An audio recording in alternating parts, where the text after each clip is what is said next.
let me start with our top story. The big story that grabbed headlines across today was Ladakh. Leh Ladakh protests that turned violent. 5 years of peaceful protests in Ladakh have today exploded into violence. At least 4 people were killed and over 50 injured when a shutdown call in Leh spiraled out of control. Protesters clashed with the police, as we saw. They've torched a BJP office there and even set on fire one of the police CRPC vans. They even set on fire one of the police vans there. Security forces had to fire tear gas shells and use batons to disperse those crowds. But it seems like the anger only spiraled, with 4 people finally dying in these protests. The anger was born out of a long struggle though. Ladakh has been demanding statehood for at least 5 years since the abrogation of Article 370. It all began in 2019 after Article 370 was scrapped. Ladakh was carved out of Jammu and Kashmir and made a union territory then. But unlike Jammu and Kashmir, Ladakh got no legislature, no local government. All decisions were left to the centre. For many Ladakhis, this means that they have no say in their own future. At least for the last 5 years, they say it's been a struggle for them. The second big demand is inclusion under the 6th schedule of the Constitution. This is what they want, and what does this really mean?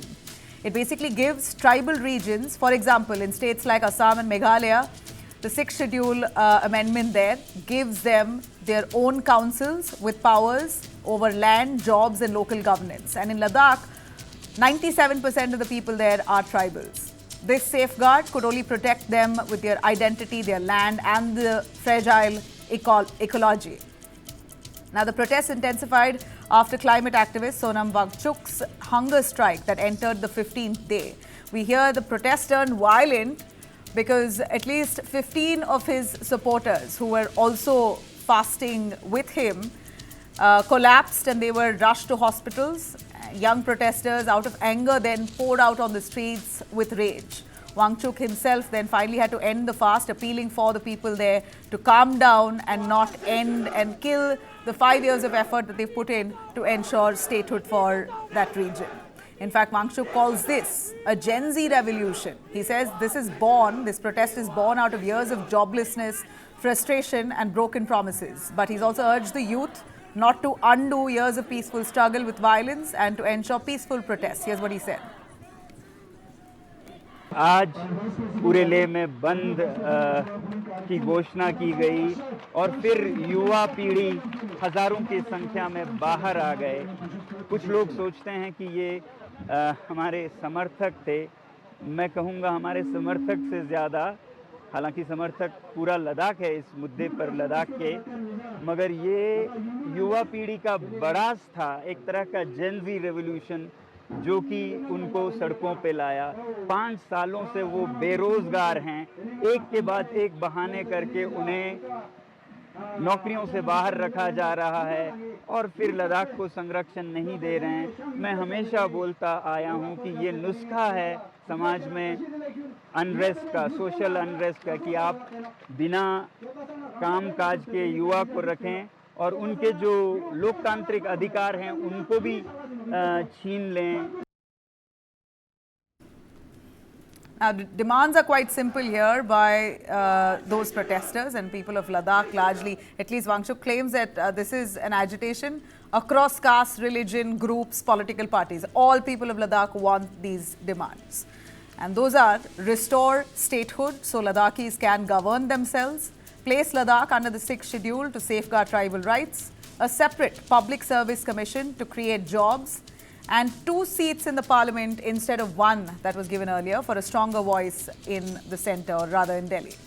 Now, talks with the centre were scheduled for October 6th. Sonam Wangchuk now wants this dialogue to be preponed in light of these violent protests before at least any more blood spills on the streets. Now, we hear that the BJP has responded as protests unfolded. You had Amit Malviya, who claimed that this could be instigated by the Congress, also showing references of a Congress councillor creating havoc there. Sonam Wangchuk has also responded. I'm going to take you through what the BJP and Sonam Wangchuk, the environmentalist who has now become the poster face for this agitation in Ladakh, had to say in response. किसी को ऐसा अनुमान नहीं था कि आज के जैसा कुछ होगा। अचानक से हजारों में निकल के आए और इस तरह का एक नज़ारा बना। ये सिर्फ कुछ ही युवाओं का या ऐसा नहीं था, इसमें बच्चियां, स्कूल की लड़कियां, कॉलेज की लड़कियां, मंक्स जो भिक्षु हैं वो भी आके बाहर भिड़ने लगे पुलिस से। तो ये एक तरह का बड़ा सी था। कुछ लोग ये सोच रहे थे कि ये किसी पार्टी का किया कराया है। तो कोई पार्टी लद्दाख में ऐसा इतना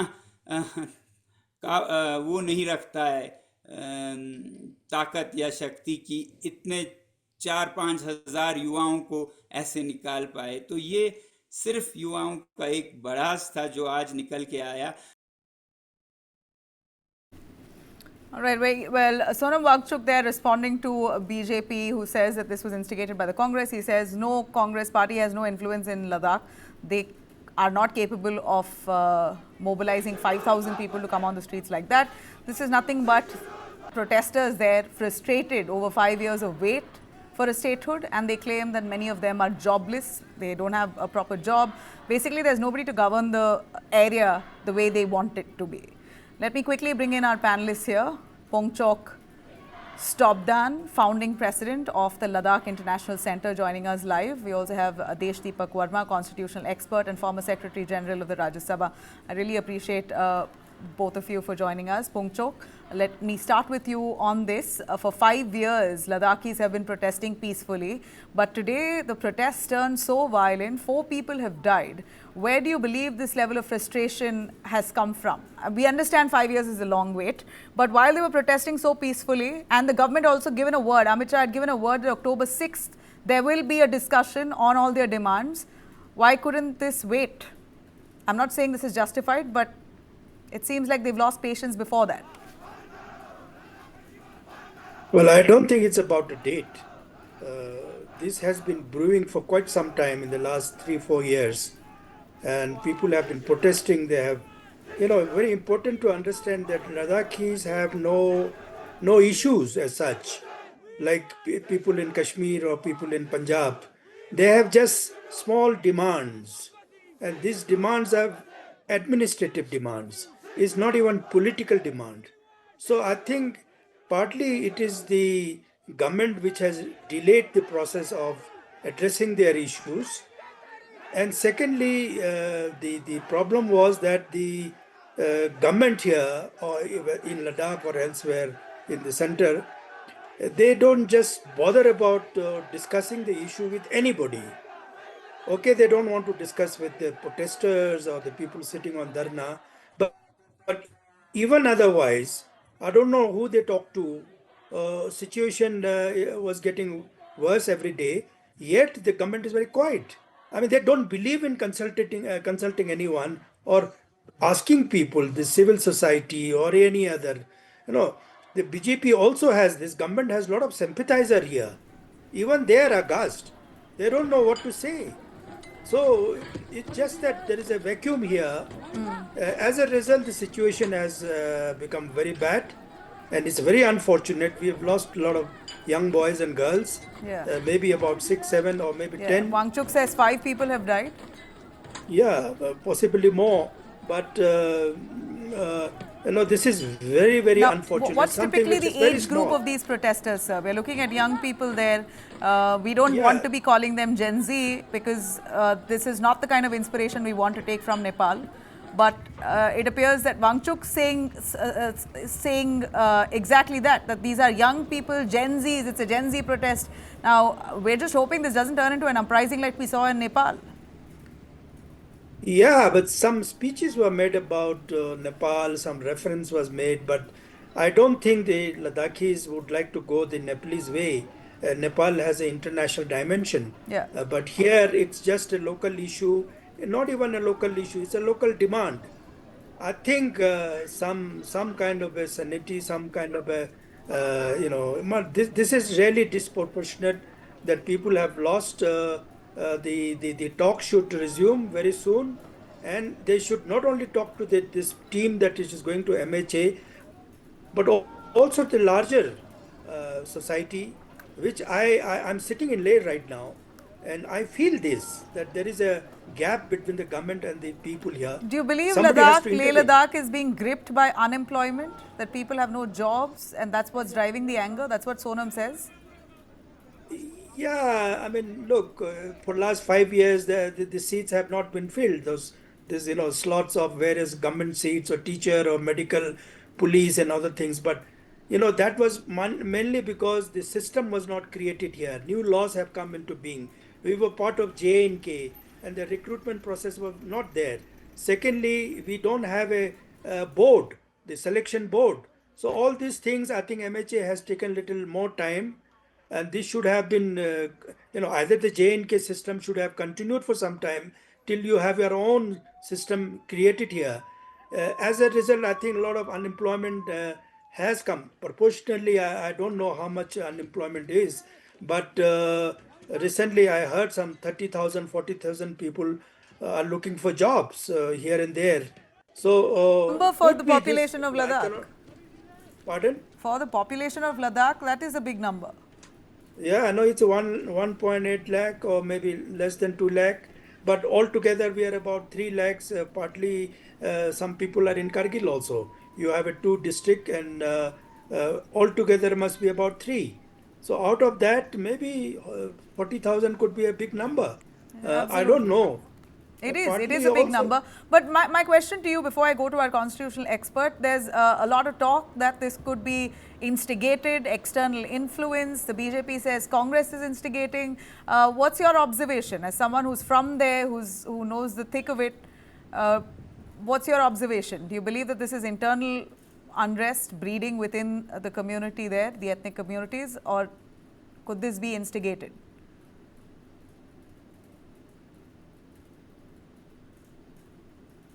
Sir, your take. Yeah. That was for you. I'll go to Mr. Deepak Verma next. It is for me. Yes.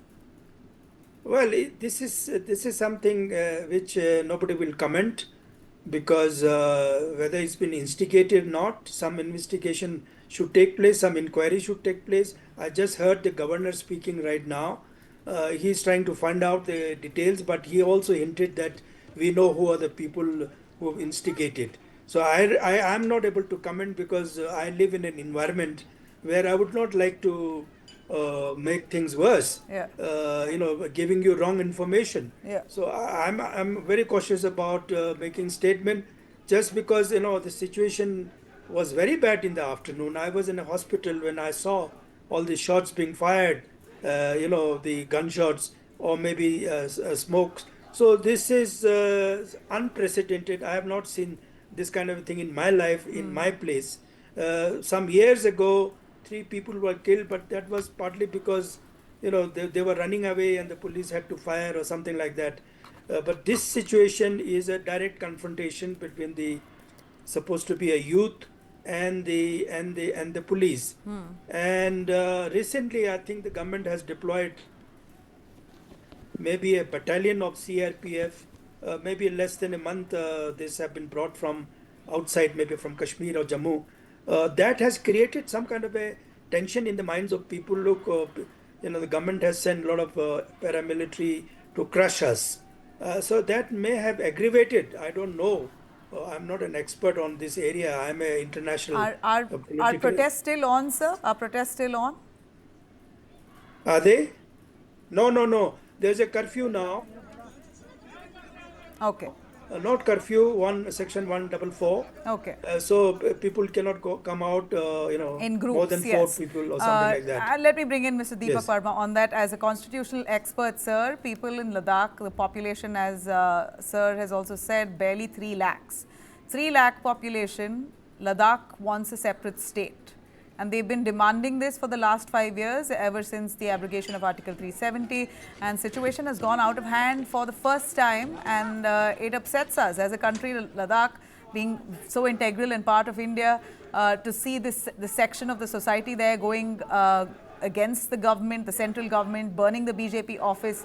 It's sad. Give us a little sense of what this demand really means in terms of the constitution, and what will it restore for them that union territory has not given? Well, firstly, that you are very right that Ladakh is one part of the country everybody was in love with. It's a tourist destination. People used to like to go to that place and actually live there, Yeah. and it used to be part of their very memorable experience. It seems now that things have not actually turned out the way it was visualized and it was thought to be. But the fact remains that when the Article 370 was abrogated, no such promise of a separate statehood was given. Not even the inclusion in the sixth constitution, in the sixth schedule, this was not promised, but this was being considered by the government, and there was a date scheduled for discussion, which was on 6th of October. So I think people should have waited for that to happen. But sometimes when people get wrong impressions, when they people feel, as somebody said, that's more army was brought in, so it was thought that it is to suppress them. It is not necessarily true, but sometimes such impressions are created. Somebody also talked about the unemployment. So unemployment, poverty, these are the problems of the country. These are the problems which we are tackling, and we have tackled the problem in a big way all over the country. I don't have the statistics of comparing the unemployment in Ladakh with the rest of the country presently, but my brief point is that we should have waited, because when a new system comes in, a new state was is new is the body was created, and centrally ruled reason was created. So there are times it takes time to actually replace the systems. But probably we must have thought more, like somebody suggested, that we could have continued the old rules for employment, for recruitment, etc., Yeah. till we can make a new rules. That may be true, but I am quite sure that the government will have a look into these things, and by the Yeah. 6th October meeting, which I hope will So the take meeting place might in not happen earlier because of this kind of uh, protest and pressure. 6th October is not very far, you see, because there may be emergency meetings to tackle the law and order. But if you want to settle the problems which are deep rooted, and you have to do deep thinking into what needs to be done, that needs some time. So maybe 6th October meeting will stand, but I am really not privy to that. It could be preponed as well. You know, they also ask for sixth schedule to protect their tribal rights. So that right now is only limited to 4 northeastern states. Do you believe it's legally feasible to be extending this to Ladakh? It is very much feasible in the sense that it is within the rights of the government and the parliament, so it can be done. Whether it is doable, what would be the consequences of this? All that will the government will have to think.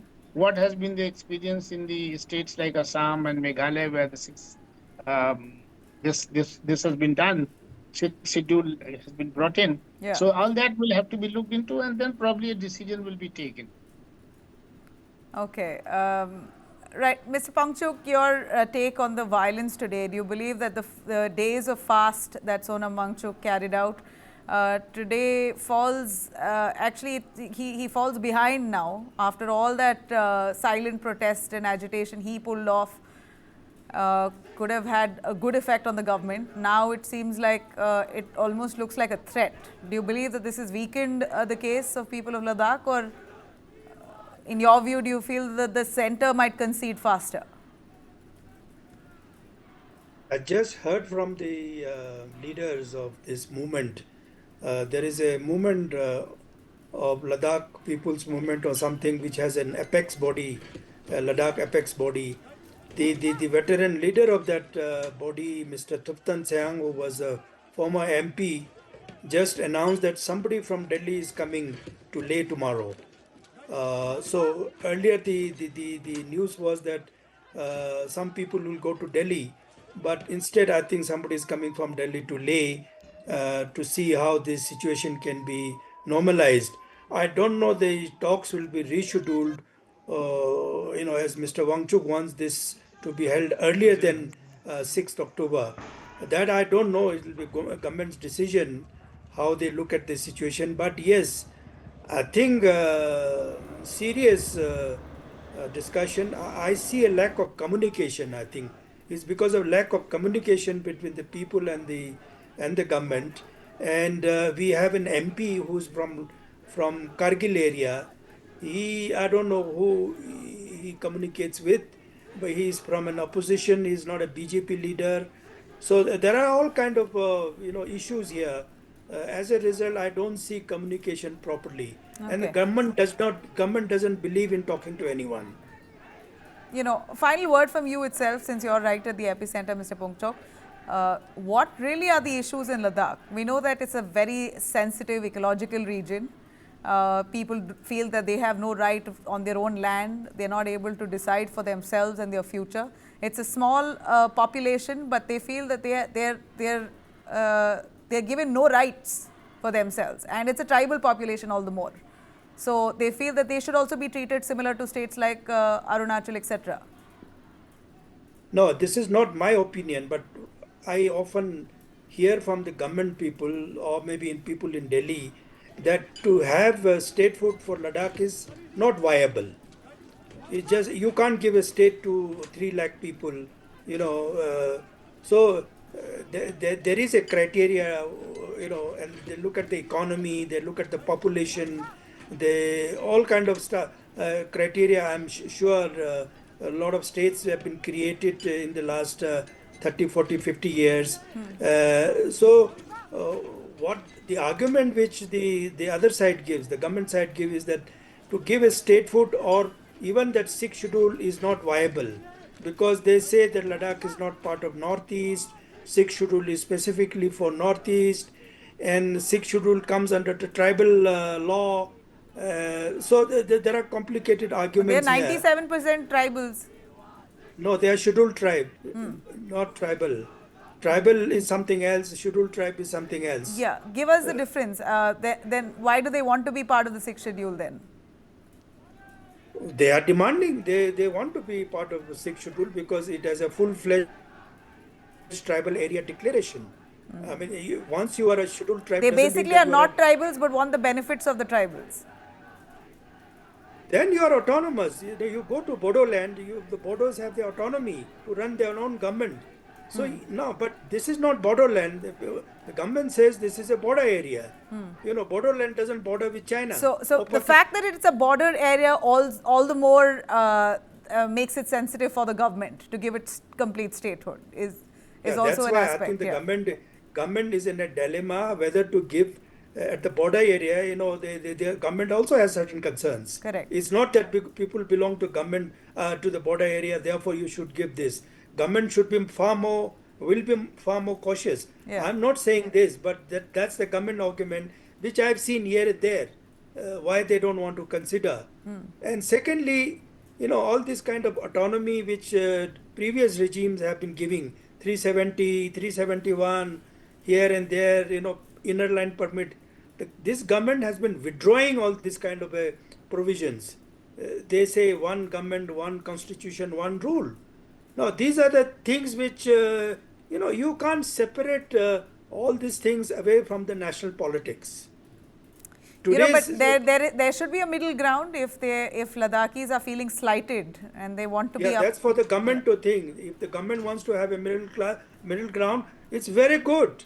I mean, we will. No, but do you have anything in mind? Maybe Mr. Deepak Verma can bring in a last word from you, Mr. Deepak Verma. What could be the middle ground? If no statehood for a population of barely 3 lakh, they are not a tribal community. They are scheduled tribe, but not tribals. There's a difference. So, can they be given the sixth schedule amendment? Can they get the benefits of the sixth schedule? They are a border area. In fact, giving statehood to a border area also will mean national security implications. So, what could be the likely middle ground? You see, the statehood is out of question for the simple reason that it's a small area, a small population. So, statehood cannot be granted. It is not practical. It is not doable. Otherwise, in different parts of the country, people will start demanding it. Now, the question is of the sixth schedule. Now, true that the way it is worded, it has in fact, I was just now having a look at it. The youth uses the phrase tribal areas. So that could be a problem, but I have a feeling that some middle ground could be found. What exactly would it be? I think it is. We'll have to discuss it with the government people. They must be having some thought. The reason and the call of the hour is that we should find that middle ground sooner than later. Yeah, yeah, yeah. I appreciate both of you. Thank you very much, Mr. Deepak Verma and Mr. Ponchok Stopdan for joining us. We will very closely be tracking developments coming in from Ladakh. Thank you for now.